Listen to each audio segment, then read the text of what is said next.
Bonjour et bienvenue à tous pour ce dernier webinaire de l'année. Nous serons ensemble pendant 45 minutes en compagnie de nos experts. Florent Vabon, économiste chez Ecofi. Bonjour Florent. Bonjour. Avec Karen Georges, gérante action. Bonjour Karen. Bonjour à tous. Et Cesare Vitali, responsable de l'analyse ISR. Bonjour Cesare. Bonjour Sarah et bonjour à tous. Alors, je vous rappelle que vous avez la possibilité de poser des questions pendant toute la durée du webinaire à l'aide du bouton en bas à droite de votre écran. Et le replay vous sera envoyé, bien entendu, tout de suite après la fin du webinaire. Alors, thématique développement durable sous pression. Qu'est-ce qu'il faut faire? Alléger, conserver ou renforcer? Quel est notre scénario pour cette fin d'année? Alors, on va revenir sur les différents segments de croissance qui ont subi une forte correction, y compris ceux qui sont exposés à la transition énergétique et écologique, et surtout voir pourquoi. Alors, malgré cette pression sur la thématique développement durable, les défis de demain restent néanmoins les mêmes. Démographie, santé, bien-être, ressources énergétiques, climat. Nos économies, en tout cas, continuent de s'articuler autour de ces enjeux qui sont renforcés notamment par la réglementation ou les orientations gouvernementales. Alors, quand la question du sens et de la performance se pose, style de gestion ou thématique, qu'est-ce qu'il faut privilégier? Qu'en est-il par ailleurs de la gestion du S et du G par les entreprises? Ce sont toutes les questions auxquelles nous tenterons de répondre en compagnie de nos experts. Mais avant, je vais laisser la parole à Florent qui va nous dresser un état des lieux de notre environnement économique et à quoi s'attendre. Florent, comment est-ce qu'on peut synthétiser les principaux sujets qui se posent actuellement? Alors, pour ce webinaire, pour cette partie de présentation en tout cas, on a décidé d'articuler notre perception des choses autour de trois questions. La première, qui apparaît d'ailleurs sur votre écran, c'est qu'est-ce qu'on peut attendre de l'inflation? Quelles sont nos perspectives pour l'inflation, l'évolution de l'inflation, aussi bien en zone euro qu'aux États-Unis? Jusqu'où sont les banques centrales dans cet environnement, c'est-à-dire jusqu'où elles amèneront leur taux d'intérêt directeur pour justement réfréner ces pressions inflationnistes? Et puis la troisième question, qui est intimement imbriquée avec les deux autres, est-ce qu'une récession est inévitable, aussi bien en zone euro qu'aux États-Unis? C'est ces trois questions-là auxquelles nous allons essayer d'adresser des réponses aujourd'hui. Alors justement, Florent, si on reprend le premier point que tu viens d'évoquer, pardon, où est-ce qu'on en est sur l'inflation, notamment depuis le dernier webinaire? Exactement. Alors, depuis le dernier webinaire, il y a eu 2 mois supplémentaires de données. Et si l'on commence par regarder ce qui se passe aux États-Unis, donc c'est le graphique de gauche, la dernière fois, nous avions effectivement expliqué qu'une décélération s'opérait sur l'inflation totale, donc celle qui comporte l'énergie et l'alimentation. Et finalement, cette tendance s'est accentuée, ou en tout cas s'est poursuivie. C'est ce que l'on voit sur le graphique, le trait orange. Et aujourd'hui, on est aux alentours de 8% pour l'inflation dite totale aux États-Unis. En revanche, ce qui se passe sur l'inflation cœur, c'est un peu le scénario, le mauvais scénario que nous avions identifié, à savoir beaucoup de volatilité sur cet indice de prix. Et notamment, vous le voyez, il y avait eu une petite décélération à partir du mois de mars sur l'inflation cœur, donc le trait bleu sur le graphique de gauche. Et puis c'est reparti à la hausse, peu de temps après notre webinaire d'ailleurs. Et finalement, on se retrouve aujourd'hui avec des niveaux d'inflation qui a même dépassé celui du fameux pic qu'on avait identifié à ce moment-là en mars 2022. On est aux alentours de 6,6% aujourd'hui sur l'inflation cœur aux États-Unis. D'autre part, les chiffres d'inflation pour le mois d'octobre sortent demain et on anticipe que la tendance que je viens d'évoquer sur l'inflation totale se poursuive, donc aux alentours de 7,9-8%, et à minima un maintien de l'inflation cœur, peut-être même encore une fois une accélération. Donc on n'est pas encore sorti de ces niveaux-là pour l'inflation aux États-Unis. Pour l'inflation en zone euro, on est conforté dans notre scénario, à savoir que elle accélère en 2022, en tout cas elle poursuit son accélération, que ce soit l'inflation dite totale et l'inflation cœur, et surtout que le pic n'interviendra pas avant 2023, contrairement aux États-Unis pour l'inflation totale. Et ce que l'on voit aussi, c'est que le différentiel entre la courbe orange et la courbe bleue sur le graphique de droite est toujours aussi important, ce qui veut dire qu'il y a toujours une inflation qui est quand même assez énergétique en zone euro, mais, et c'est ce que l'on évoquait lors du dernier webinaire, il y a quand même une poussée de la demande, en tout cas de l'inflation guidée par la demande, notamment des services.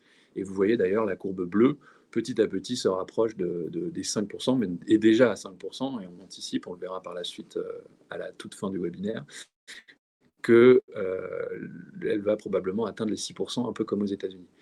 Donc voilà ce que l'on peut dire, l'inflation est là, elle s'installe, et de manière presque insidieuse. Et si l'on passe à la slide suivante, Sarah, finalement, un indice de prix, c'est un panier de biens et services, et l'inflation, ce n'est que la variation mensuelle, annuelle, peu importe, de cet indice de prix.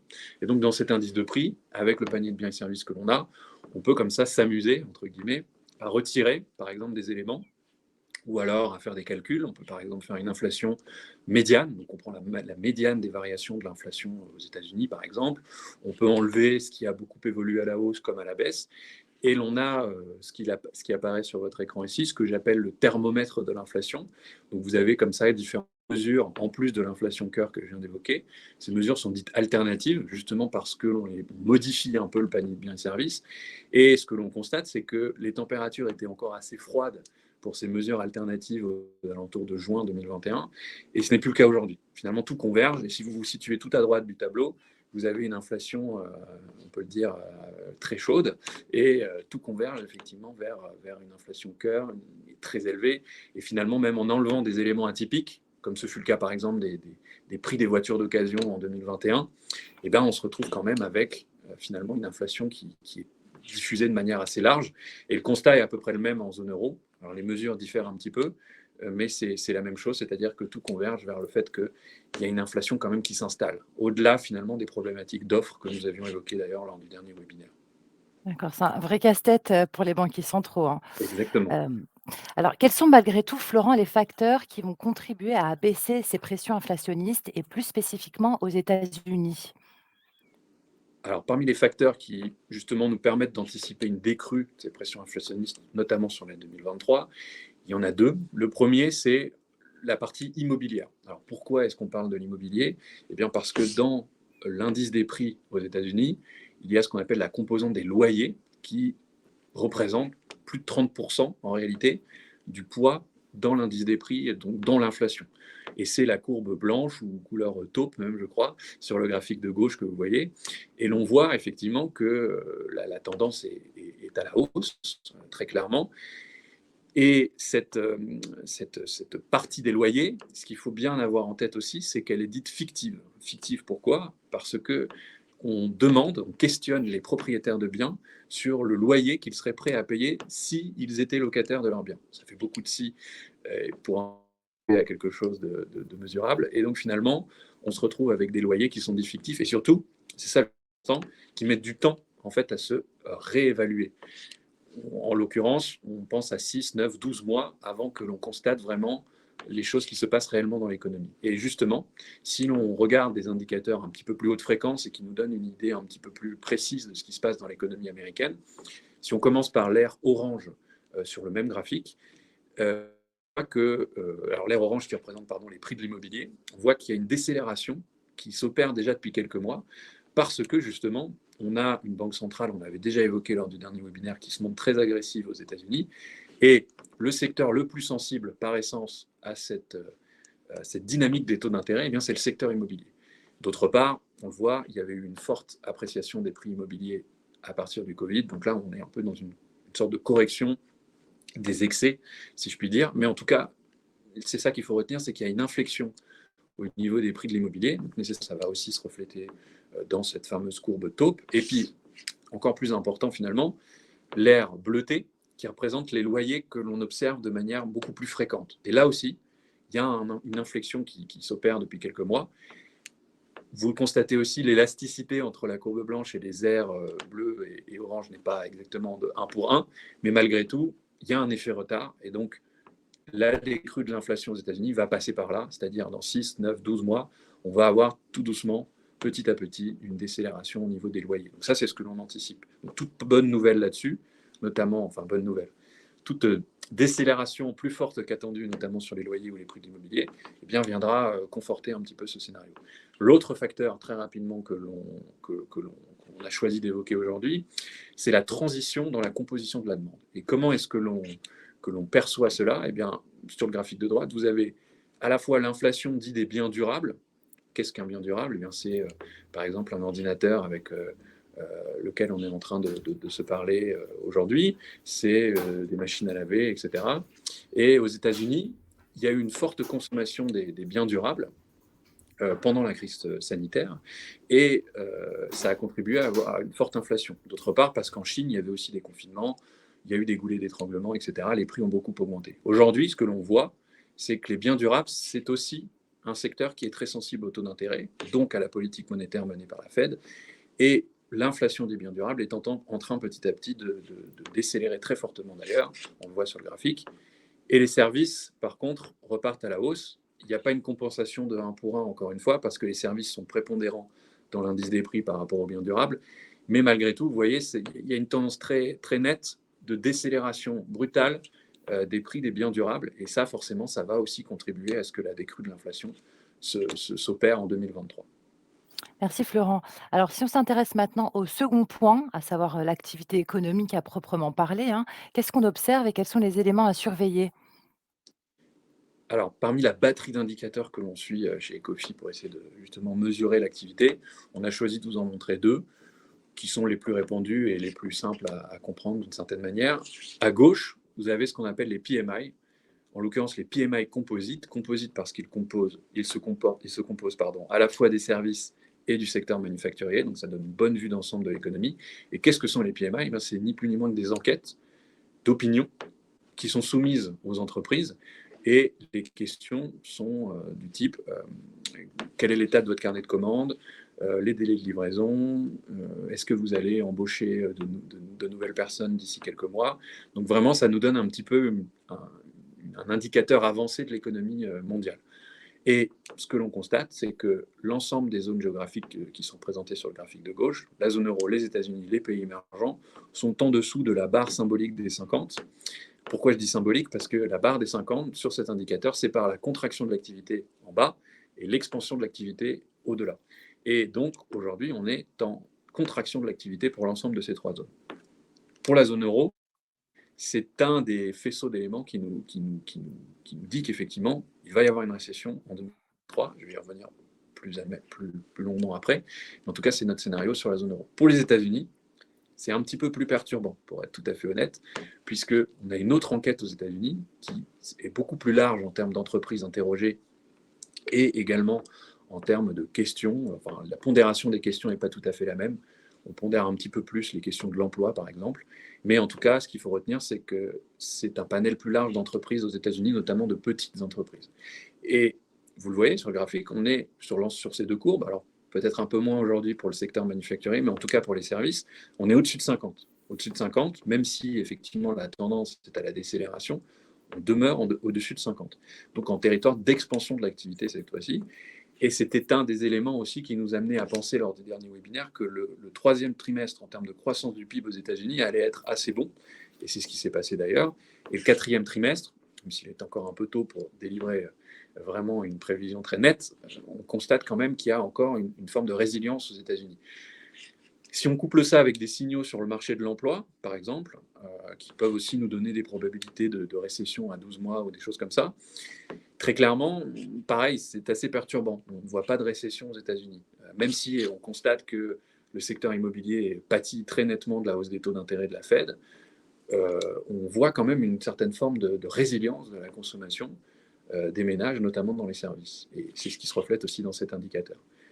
Et si l'on passe justement à notre scénario en termes de croissance-inflation, Sarah, Oui. eh bien ça se reflète de la sorte. C'est-à-dire que, je le disais, en zone euro, bon, alors déjà pour 2022, ce qu'il faut savoir, et c'est ce que l'on disait d'ailleurs la dernière fois, c'est qu'on ne voyait pas de récession. Il y en aura, en tout cas à ce stade, avec toute l'humilité qu'implique ce genre d'exercice, il n'y aura pas de récession pour nous dans notre scénario central en 2022. Mais ce qui est important, évidemment, c'est 2023. Sur la zone euro, en 2023, il y a beaucoup de vents contraires. Évidemment, la crise énergétique, alors qui peine, dont les conséquences peinent, entre guillemets, à se matérialiser, notamment avec la météo clémente que nous avons eue au mois d'octobre, et donc qui n'a pas contribué à ce que l'on baisse très nettement notre consommation, nos stocks de gaz. Au contraire, on a plutôt beaucoup moins consommé. Malgré tout, pour nous, en 2023, il y a aussi l'inflation qui grignote les revenus des ménages. Et en termes réels, les ventes au détail, typiquement, ne sont pas très, très bien orientées. La consommation des ménages n'est pas très, très bien orientée pour la période à venir. Et donc, notre scénario central, c'est effectivement une zone euro qui rentre en récession en 2023. Pour les États-Unis, notre scénario central, ce n'est pas une récession aux États-Unis. Alors, je veux juste insister un peu sur ce point pour dire qu'il y a, encore une fois, beaucoup d'incertitudes sur les États-Unis. Les indicateurs, encore une fois, qu'on utilise habituellement, la question qui se pose aujourd'hui, c'est est-ce qu'ils sont encore pertinents au vu, par exemple, de la confiance du consommateur, qui est complètement décorrélée avec la consommation effective des ménages, alors que ce n'était pas le cas auparavant. Le marché de l'emploi, je l'ai dit, qui poursuit son expansion et qui est même très, très tendu, très, très sain, d'une certaine manière, enfin, pas très sain, mais en tout cas en expansion. Et finalement, tout ça nous milite pour dire que, pour le moment, ça tient. Alors, il y a effectivement le secteur immobilier qui tient un peu moins, mais tout cela tient. Et donc, pour le moment, avec toute l'incertitude que cela entoure, on n'a pas de scénario de récession sur les États-Unis, même si vous le voyez, on est quand même très proche de zéro.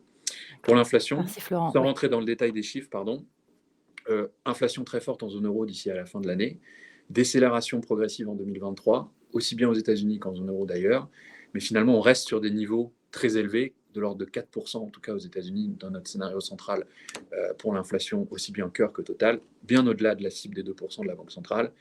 Et cela nous amène en effet à revoir sur la slide suivante Oui, nos justement, parce que perspectives. Florent, dans ce Oui, contexte, pardon, qu'est-ce qu'on on envisage du côté des banques centrales exactement. précisément?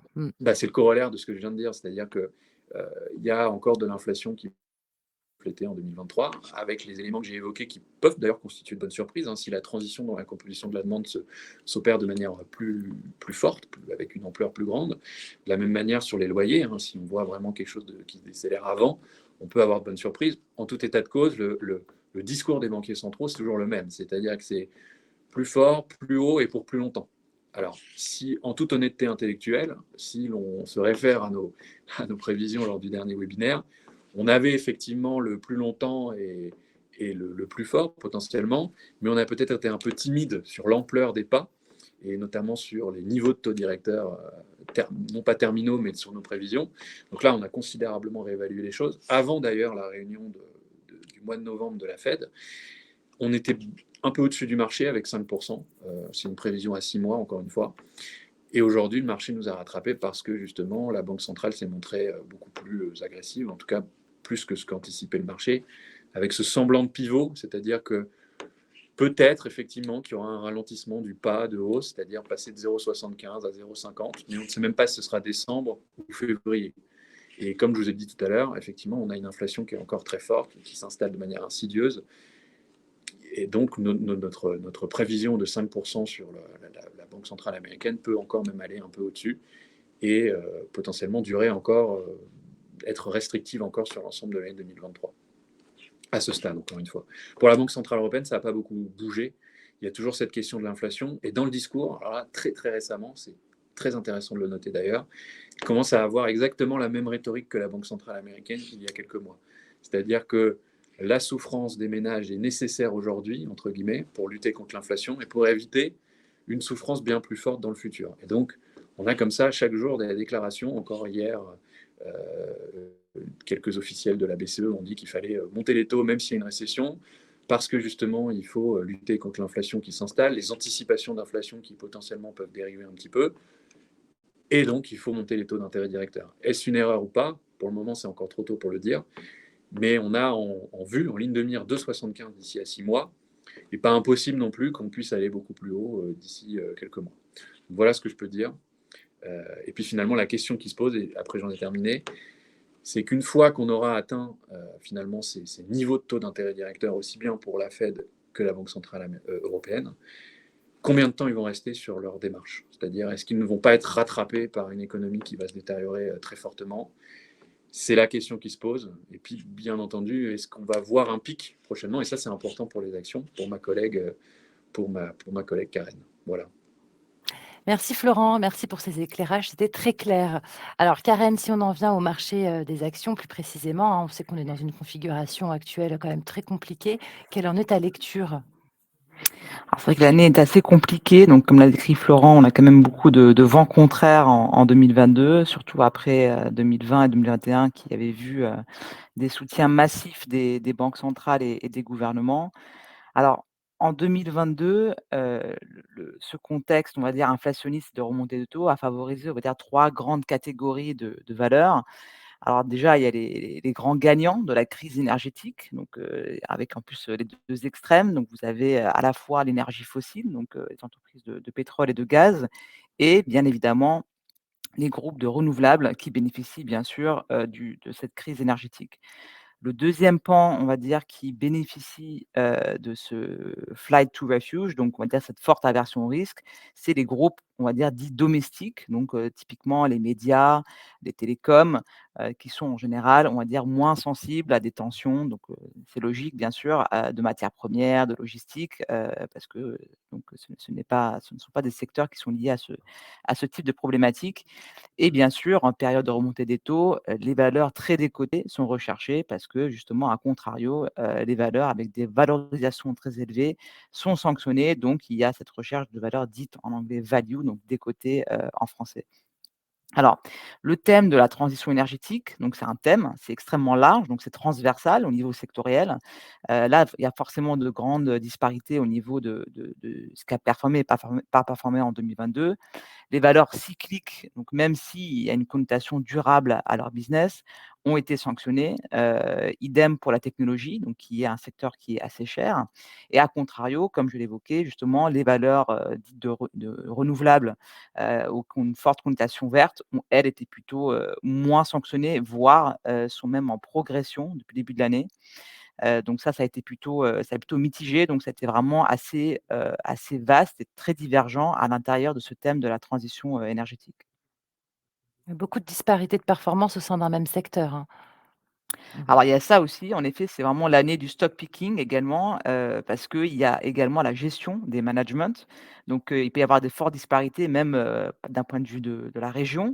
Typiquement, la crise énergétique, elle n'a pas impacté de la même manière, les entreprises américaines ou européennes. Donc et même à l'intérieur de l'Europe, des pays ont eu de fortes divergences. Donc déjà, il y a la gestion des coûts, il y a même l'accès même à l'énergie. Il y a le pricing power qui joue, hein, donc la capacité de l'entreprise à pouvoir augmenter ses prix dans un environnement inflationniste.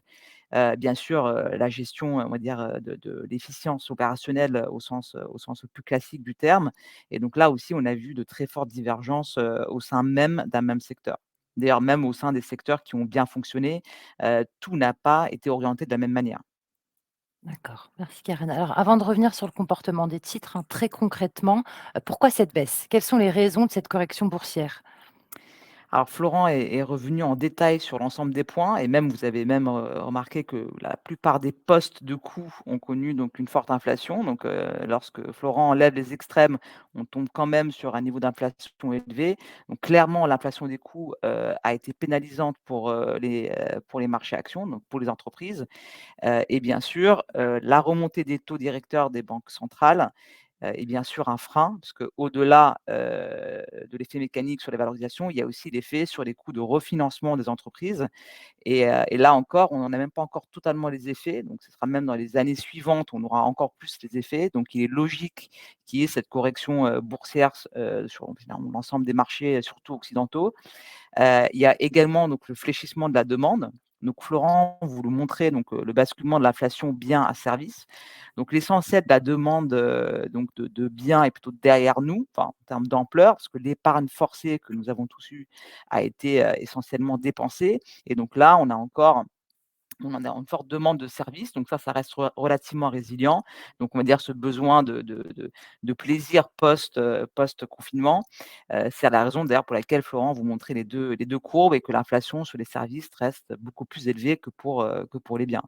Donc ce fléchissement de la demande, d'ailleurs au sens large, pèse également, donc c'est pour ça qu'il y a une forme d'alignement des planètes, qui fait que les marchés actions ont donc logiquement baissé. D'accord, en fait, on ne peut pas parler d'effet bulle et dire qu'elle a éclaté. Non, non, pas du tout. Donc la baisse des marchés, ce n'est pas un éclatement de bulle, c'est un réajustement des valorisations, donc qui est sain et qui est cohérent en raison de la remontée des taux. Donc on parle souvent de prime de risque. La prime de risque, elle s'apprécie par rapport à un taux sans risque. Donc si vous avez le taux sans risque qui remonte, ce qui est le cas en Europe et aux États-Unis, il est logique qu'il y ait une correction des niveaux de valorisation. Donc on ne peut pas parler de bulle, non. D'accord, donc la baisse, est-ce qu'elle est enfin derrière nous? Est-ce que le point bas, a été atteint selon toi? C'est l'éternelle question. Eh Donc oui, c'est ouais. Alors, il y a quand même, malheureusement des signes qui montrent que ce n'est pas forcément le cas. Le premier grand signe, souvent lorsqu'on recherche un point bas, on recherche une forme de capitulation. Et donc même dans la baisse que nous avons eue en 2022, il n'y a pas eu de capitulation, c'est-à-dire il n'y a pas eu de sortie massive des marchés actions. Lorsqu'on regarde les flux dans les pays occidentaux, encore une fois, on voit même que les flux entrant sur les actions est encore en territoire positif. Donc ça, en général, c'est un signe qui montre qu'on n'est pas du tout dans une situation de stress maximal. Les analystes aussi ont très peu révisé, leurs estimations donc de bénéfices pour, 2023. Donc ça a commencé il y a quelques jours avec, la publication des résultats du T3, mais c'est encore relativement timide. Donc là aussi, en général, on a un rebond de marché lorsqu'il y a une période d'excès de pessimisme, donc on n'y est pas tout à fait. La prime de risque, j'en parlais, donc elle n'est pas encore attractive. Alors, il y a 2 raisons, donc il y a les niveaux du taux sans risque, mais il y a aussi la raison, on va dire de l'arbitrage pour des grands institutionnels, actions versus, obligations et donc surtout aux États-Unis, il est parfois plus intéressant pour un institutionnel, de bénéficier d'un portage, plus élevé sur la partie obligataire que d'aller prendre du risque, donc avoir un budget de risque plus important sur la partie action. Alors, l'élément clé, donc ça a un côté très macro, donc là où je rejoins donc Florent. Ce qu'on regarde tout le monde, c'est l'inflation, mais donc encore plus, donc le marché du travail. Le marché du travail qui est donc atypique aux États-Unis, donc avec encore des démissions, très élevées, un niveau de licenciement quasiment, anémique, et donc un taux de chômage extrêmement faible, donc ce qui amène bien sûr à une inflation salariale élevée. C'est la clé pour la réserve fédérale, donc en indicateur avancé, au moins en partie, pour avoir donc cette promesse de décélération de l'inflation. Donc on n'y est pas encore on ne voit pas d'indicateur, on va dire sur au moins plusieurs mois, voire plusieurs trimestres. Il est compliqué d'être complètement positif sur les marchés actions à très court terme. D'accord, merci Karen. Mais dans ce contexte quand même, ça ne remet pas en cause les convictions des COFI, c'est le moment de rentrer? Alors je alors Alors juste pour revenir à un point, parce que c'est vrai que j'étais un peu trop pessimiste. Il y a quand même quelques éléments qui montrent que, avant de répondre à ta question Sarah, qui Oui, montrent que rassure-moi parce que j'espère qu'il y a des signes, voilà. oui. Voilà, je me suis dit: «Ça pouvait pas peut-être sortir comme très, très pessimiste», mais il y a des signaux quand même rassurants. Le premier, c'est il y a quand même ce pessimisme ambiant. Donc lorsque Florent vous parle des PMI, il y a également des sondages bien sûr, auprès des investisseurs et donc là, le niveau de pessimisme est quand même encore à un niveau, très élevé et les gestions, on va dire longues traditionnelles, un peu comme Ecofi, ne sont pas acheteuses de manière, prononcée, voire pas du tout. Il y a une forme d'attentisme, donc il y a quand même cette prudence qui montre que, c'est un signe qu'on en est peut-être pas loin du plus bas et le 2e point, c'est la liquidité sur les dérivés. Donc, lorsqu'on regarde les dérivés sur le S&P, on voit que justement il y a eu un stress, donc on ne voit pas forcément sur les titres, mais un stress très important, même pire, que le niveau de 2007-2008. Donc on a eu quand même un effondrement, de la liquidité sur les dérivés sur le S&P.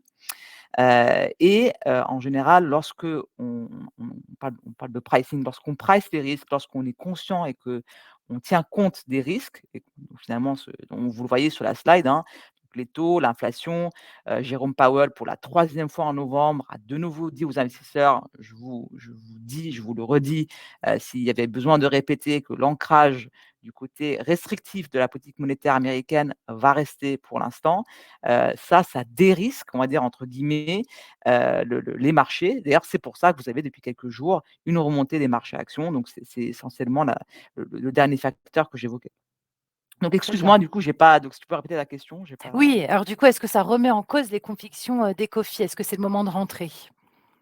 Alors, ça ne me remet pas du tout en cause, les convictions, donc au cœur d'Ecofi, hein, donc pour revenir à la transition, énergétique, par exemple, donc qui est un thème cœur de la maison.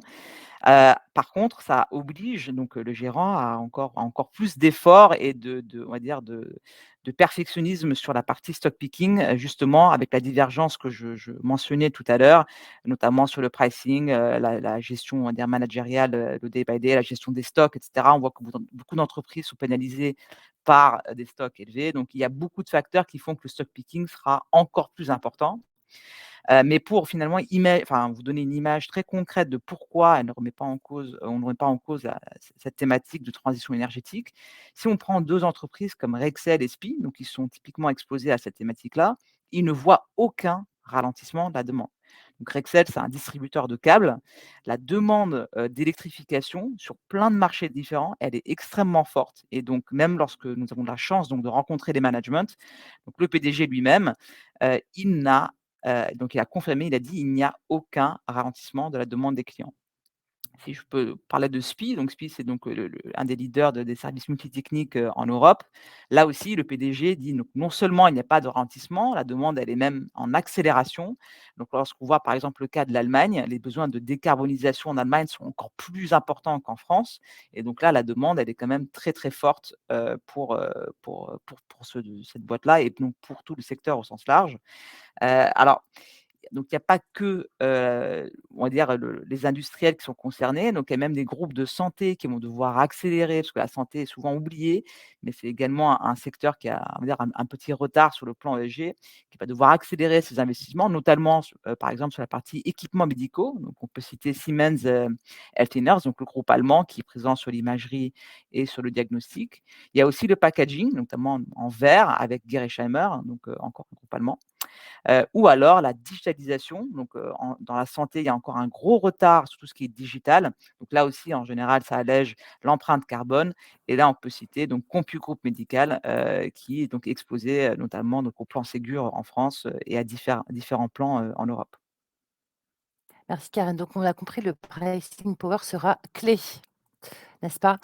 Exactement. Et je sais que les fonds développement durable d'Ecofi s'inscrivent pleinement dans ces thématiques, d'ailleurs à l'image d'Ecofi Enjeux Futurs ou d'Ecofi Trajectoire Durable. Malgré l'absence des secteurs cités précédemment et grâce à des choix marqués, je vais citer juste une performance, un chiffre. Ecofi Trajectoire Durable affiche une perte de 36,55% sur 5 ans, contre 4,63 pour l'indice. Nos fonds climat, alors notamment Ecofi Agir pour le climat, résistent également aussi, car il était particulièrement surpondéré sur les renouvelables. Si je peux citer d'autres fonds, par exemple les fonds d'e-Blend, implémentent également cette thématique de la transition énergétique, à l'image de SPIE et Rexel, dont Karen vous a parlé tout à l'heure, qui sont présentes dans les fonds Africash Flow, Ecofi Endurance Euro, pareil, Gerresheimer et CompuGroup se retrouvent, ces valeurs, au sein des fonds, du fonds Ecofi Avenir Plus, qui est un fonds small et mid caps. Alors, on a beaucoup parlé des thématiques et forcément, on va parler de cet intérêt grandissant des investisseurs autour de ces fonds thématiques, Cesare. On assiste à une montée très importante. Alors, on a un petit problème de son. On va remettre ça tout de suite. C'est les aléas du direct. Vous Vas-y, m'entendez Cesare. maintenant? Oui, on t'écoute. On t'entend. Merci Sarah. Comme tu l'as dit, nous assistons en effet en montée qui est de plus en plus important concernant l'intérêt de la part des investisseurs, à la fois institutionnels ou retail. Pour les fonds thématiques, déjà, il faut, à mon avis, donner une définition sur cette catégorie particulière de fonds ISR, qui sont les fonds thématiques. Ces fonds, en effet, ils basent leur sélection des titres sur des sociétés dont les activités apportent, au moins en partie, des solutions à des problématiques liées au développement durable, comme le changement climatique, l'accès à l'eau, mais aussi des thématiques sociales, comme l'éducation et la santé. Il y a en effet plusieurs études qui ont démontré cette tendance et nous avons choisi en particulier de vous présenter l'étude fournie en 2022 par Novetic qui a estimé les encours thématiques à la fin 2021. Selon la recherche de Novetic, les fonds thématiques constituaient environ un quart des fonds ISR en France. Et ceux qui sont encore les plus demandés par les marchés restent quand même les fonds environnementaux, donc les fonds verts, avec 147 milliards d'euros d'encours. Et ça représente environ 30% de la collecte totale des fonds ISR français en 2021.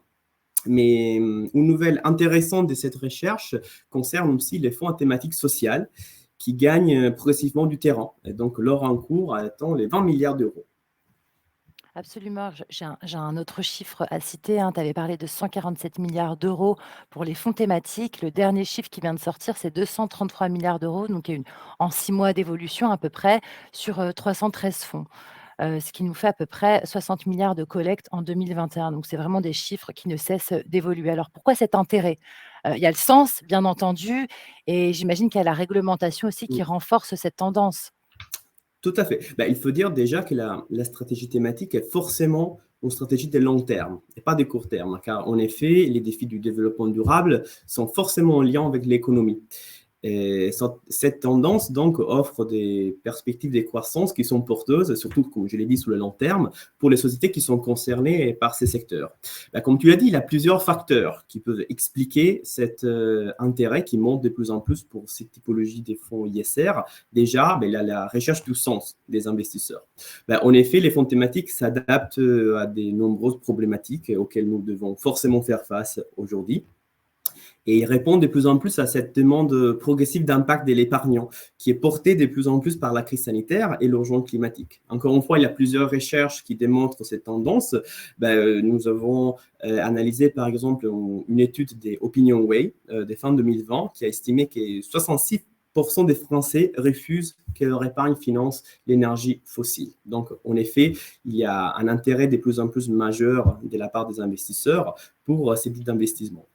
Mais en plus, il y a d'autres sujets concernant la typologie d'impact qui est proposée par les fonds thématiques. Comme on l'a dit, l'impact proposé par les fonds thématiques est un impact transversal parce qu'il peut concerner plusieurs sujets, pas simplement liés à l'environnement, mais aussi à des sujets sociaux, comme on l'a dit, la santé, l'accès à l'eau et l'éducation. La communication même aussi de l'impact aux clients est relativement simple en plus parce que ces fonds permettent d'investir directement dans des sociétés qui sont concernées par une thématique précise. Et donc, par rapport aux fonds ISR généralistes, donc les fonds Best in Universe ou Best in Class qui excluent les sociétés mal notées d'un point de vue ESG, l'impact des fonds thématiques est forcément plus facilement compréhensible et communicable aux clients. D'accord, oui, donc on n'oppose plus performance financière et performance extra-financière maintenant. C'est un sujet qui reste d'actualité. Nous sommes bien évidemment convaincus que l'ISR contribue à la performance financière des investissements. Plusieurs recherches l'ont démontré. L'effet d'intégrer les enjeux ESG, environnementaux, sociaux et de gouvernance, quand ils sont combinés à l'analyse financière, nous avons donc la possibilité de mener une analyse de l'entreprise à 360 degrés et nous pouvons prendre en compte des risques qui ne sont pas forcément pris en compte par l'analyse traditionnelle, comme les risques de réputation, des réglementations, mais aussi liés à la mauvaise gestion avec les parties prenantes. Plusieurs études l'ont démontré, les sociétés les plus responsables sont moins confrontées à des controverses, alors que celles-ci ont de plus en plus d'impact négatif sur la performance. Et en plus, il faut se rappeler que les sociétés qui ont des relations plus constructives et transparentes avec les parties prenantes, comme les salariés, les clients ou les communautés locales, peuvent se construire un avantage concurrentiel plus solide et notamment plus durable sur le long terme. Donc, l'ISR génère bien évidemment de la performance durable parce qu'il a la possibilité de concilier la performance économique et l'impact social. Comme tu l'as dit, Sarah, il faut faire un discours à part concernant la réglementation. En particulier, celle au niveau européen devient de plus en plus exigeante. Je cite notamment, c'est un sujet d'actualité, la réglementation SFDR, notamment à travers le fonds article 9.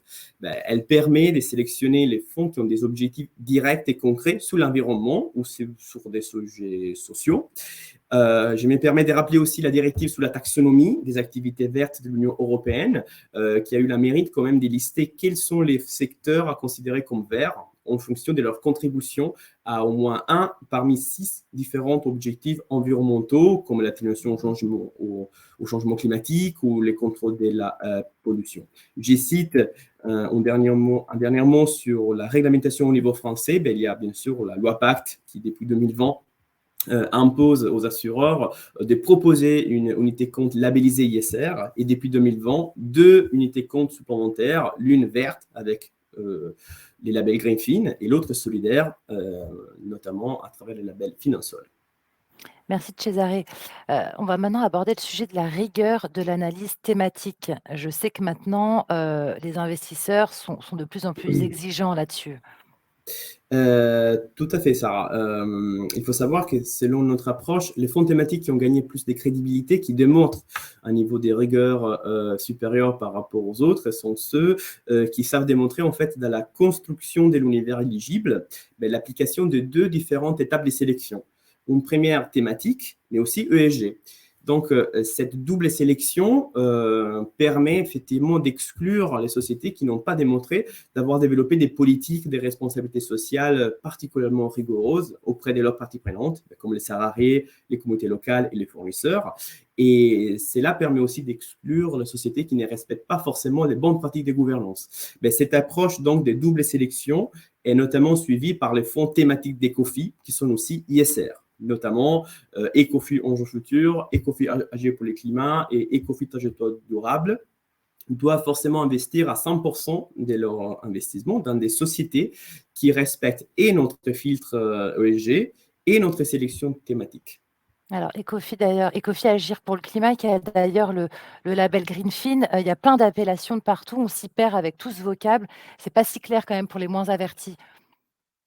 En effet, le label Greenfin, c'est un label qui existe en France depuis 2015.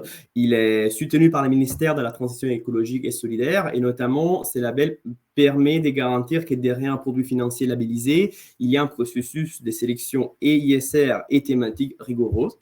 Et notamment, les labels demandent côté action, il a fixé une taxonomie qui est composée par 8 éco-activités à considérer qui sont nommées des éco-activités parce qu'elles sont justement liées à l'environnement, comme les énergies renouvelables, les bâtiments verts, mais aussi la gestion des déchets. Côté obligations, les labels demandent justement d'investir dans des obligations vertes, mais pas n'importe quelle obligation verte, celles qui sont labellisées avec les standards les plus reconnus sur les marchés au niveau international, qui est les Green Bond Principles Standards des LICMA. Exactement. Et je me permets de rappeler quand même qu'Ecofi Agir pour le climat est le seul fonds de la place à avoir les 3 labels, donc le label Solidaire Finansol, le label ISR et le label Greenfin. Alors, on a beaucoup parlé de l'environnement, du E, de l'ESG dans ce webinaire, mais le S commence à prendre de la place, Cesare. Tout à fait, Sarah. Dans ces contextes, notamment, les investisseurs responsables ont les droits, mais aussi les devoirs, effectivement, d'interpeller, d'être exigeants de plus en plus avec les sociétés investies à travers leur politique de dialogue. Et dans les contextes bien particuliers des fonds thématiques, les investisseurs responsables peuvent notamment challenger les sociétés investies par les fonds thématiques, par exemple verts, sur des sujets qui sont plutôt sociaux, notamment les politiques menées par les sociétés concernant la parité homme-femme ou les droits de l'homme. Donc, et je souligne en particulier cet aspect parce que ça peut arriver, et ça arrive souvent en plus, comme Karen l'a dit avant, que les sociétés qui sont spécialisées dans les secteurs avec des impacts environnementaux positifs, en fait, comme les énergies renouvelables, parfois, ils focalisent leur politique de responsabilité sociale quasi exclusivement sur des produits conçus et pas sur les processus internes, liés notamment aux politiques des responsabilités sociales. Mais en fait, nous estimons que dans une logique de transition juste, qui est un concept qui nous est très cher, voilà, il est important d'intégrer les deux dimensions, la dimension environnementale et sociale. Et notamment, ces sujets, à notre avis, est encore plus central pour le développement de certains produits stratégiques pour la transition énergétique. Nous pouvons citer par exemple les sujets des voitures électriques qui sont fondés sur des métaux rares comme les cobaltes. Donc, en fait, ces matériaux, on sait bien qu'ils comportent des risques sociaux très importants à travers notamment leur chaîne des fournisseurs qui sont souvent implantés malheureusement dans des pays avec des forts risques en termes de non-respect des droits de l'homme, comme la République démocratique du Congo. Et donc, en effet, les risques sociaux qui sont très présents dans les chaînes d'approvisionnement des produits qui sont stratégiques pour la transition énergétique, à notre avis, représentent une raison en plus pour pousser les investisseurs responsables à être exigeants avec les sociétés et les accompagner justement pour une meilleure prise en compte des sujets ESG. Et ça, c'est une raison pour laquelle, en 2022, Ecofi a décidé de focaliser cette activité des dialogues individuels avec les sociétés, justement avec les sociétés investies par nos fonds thématiques, justement pour lui rappeler l'importance de la prise en compte des sujets et sociaux et des gouvernances. Merci Cesare. Preuve qu'il faut prendre le problème dans toute sa globalité. Alors, le webinaire touche à sa fin. On a peut-être 1 minute ou 2 pour les questions. On ne va pas toutes les poser parce qu'il y en a beaucoup. Je vais en prendre une notamment, je pense, qui s'adresse à Karen. Quelles sont les sociétés de la transition énergétique les plus fragiles et qui peuvent disparaître avec la hausse du coût du crédit ? Alors, je vais peut-être pas citer les sociétés elles-mêmes, enfin, en tout cas, on n'en est pas investi, mais en général, les entreprises qui sont fragiles, que ce soit dans cette thématique ou d'autres, c'est soit enfin, c'est et ou les entreprises qui sont, confrontées à des problématiques de financement ou de refinancement, donc les entreprises en général très endettées, surtout dans le contexte de remontée des taux.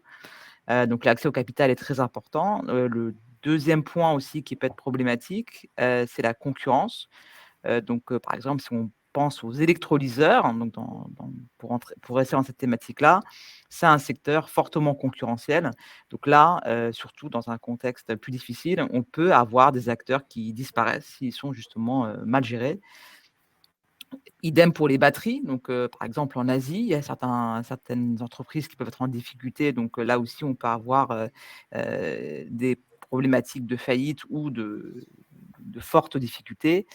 Hem et bien évidemment, là, si je peux compléter ma réponse sur la rupture technologique, donc là, idem, donc l'innovation fait qu'on peut avoir une disruption et donc là, on peut avoir des acteurs qui disparaissent parce que leur technologie n'est plus, pertinente ou adaptée. Donc ça s'est produit souvent dans la technologie. Il faut quand même rappeler que Nokia, c'est le numéro 1 des téléphones portables, donc aujourd'hui, c'est complètement fini. Donc il y a toujours ce risque donc, de rupture d'innovation qui fait que des sociétés peuvent disparaître, donc c'est le cas aussi pour la transition énergétique. Merci Karen. Une dernière petite question, avant de vous laisser. Justement par rapport à ce que tu as évoqué tout à l'heure, est-ce que, tu as renforcé les valeurs value dans les fonds? Alors pas du tout. Alors on a pu acheter des valeurs value, mais pas parce qu'elles étaient value. Donc chez Ecofi, on n'a pas ce prisme par style. Croissance, value, et cetera. Justement, on a ce prisme thématique. Donc quand je disais que c'est transversal au niveau sectoriel, ça l'est également au niveau des styles de gestion. Par exemple, dans un fonds comme, Agir pour le climat, on peut avoir, des valeurs de croissance et des valeurs, value. D'ailleurs, ce sont les valeurs de croissance qu'ont pénalisé essentiellement le fonds, cette année. Mais lorsque j'évoquais SPI ou Rexel, ce sont des valeurs value, mais nous n'avons pas acheté ces titres parce qu'ils étaient value. Donc ce qui compte, c'est justement la thématique sur laquelle on se positionne et pas le style de gestion, sur lequel on se fixe, on va dire un poids cible. Donc ce n'est pas, la façon de gérer chez Ecofi. Merci Karen. Je vais maintenant, vous libérer. Merci à tous d'avoir répondu présent. Merci Florent, merci Karen et merci Cesare pour vos interventions. Merci Sarah. Merci. Merci à tous. Merci. Je vous rappelle que vous recevrez le replay tout de suite après, tout de suite là maintenant dans 5 minutes, pour ceux qui auraient manqué, le début. Merci encore, d'être présents avec nous. Je vous souhaite une bonne fin de semaine et je vous dis à l'année prochaine pour le prochain webinaire. Bonne journée à tous. Merci. Au Au revoir. revoir. Bonne journée à tous. Au revoir. Merci. Au revoir.